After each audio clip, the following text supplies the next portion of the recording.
Hi, I'm here to show you one of Steve's least favorite Korber models. I don't know what he has against it. Maybe he doesn't like the name Quincy. Who knows? He may have run into somebody named Quincy in his career that he didn't like. But I happen to like this kit, so I'm going to show you why. We're going to open it up. We have a lovely set of directions and a part list for you. You've got all the structural pieces that come in. Of course, windows. We have to have windows. If you knew how many Korber windows that we had, it would astonish you. Comes lovely shrink wrapping, so all the pieces are put together. Let's see if I can open this with my nails. We even, wrap the pieces so they don't scratch on one another. He thought this was a really small kit. It's not. It's actually got a great footprint. These are the two side walls. We'll have to cut them in half. I'll do that later. We have the front and back walls, which I just think are terrific. Isn't this adorable?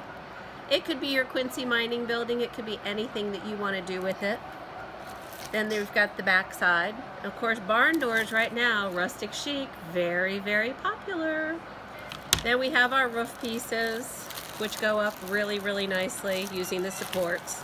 Now I will say that under the roof line here, when you do put it together, you got your roof piece. We need a little extra something there, so I'll show you on some finished ones what I did with those. But overall, this is a terrific kit. I can give you some pointers on how to paint them. I'm going to show you some examples. I'm back. So as any wife would do to prove her husband that these are pretty cool kits, I painted a variety of them in different styles so you can see what you can do with this building. There might have been a plan to take them to York to sell them, but they didn't make it into the trailer. That's a whole nother story. So I'll start over here on the right. Whoops, got caught. This is a little painting technique where I basically sponged it on in different colors. Just use the background color as our mortar. The roof line, again, we just paint the roofing material, put a little bit of texture in it. And then these are the trim pieces I was talking about to just give it a little bit more finished look. Put them front and back. You have to have a finished product.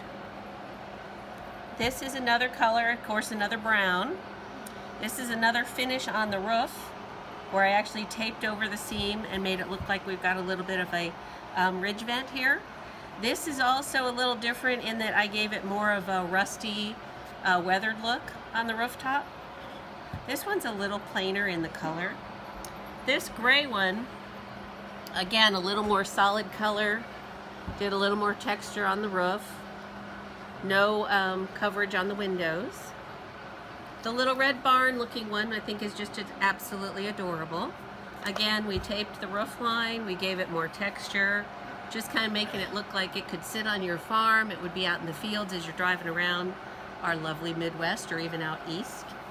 And then this gray one I particularly like. Again, I sponged the different colors on, made it look really aged. You could use this in any application. It could be an old building turned into a shop in a little town. It could be someone's home. You could actually convert it like a barn conversion. And this one on the roof, I did something a little different. I actually filled it with drywall compound to seal up that seam and then painted over it. So there are a lot of different things you can do. Whoops, sorry, hot glue gun, my favorite thing. So you've got a little different styles. And then just for fun, I've got one I turned into a garden center. This is probably my favorite one just because it's so pretty. As you can see, I painted it yellow, and then I took white and I dry brushed that on to give us the mortar, painted my trim green to give it a little pop of color, and added a little bit of scenery. I still need to put people on it, and I still need to ballast it, but you can see what a great little building it makes.